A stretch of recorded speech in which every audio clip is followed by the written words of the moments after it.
चलंता बस रे निया लागी 20 जीवंत दग्ध अन्य गुरुतर बस यात्री को आंबुलांस जोगे मेडिकल रे भर्ती। राजस्थान रो जैसलमेर रु ज्योतिपुर जाउथुबा एक यात्रीवाही बस रे हठात निया लागिबा फल रे 20 जन बस यात्री जीवंत दग्ध हो जाइथिबा जना पड़िछि।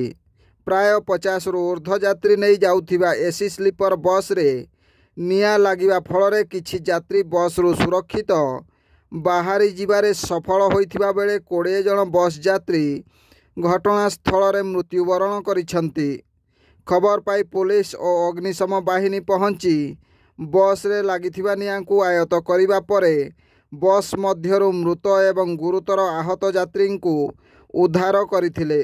संगे संगे आहत और गुरुतर आहतंकु निकटस्थ मेडिकल रे भर्ती करिथिबा बेले पुलिस घटनार तदंत चलाइछि। ब्यूरो रिपोर्ट जनजागरण ओडिया।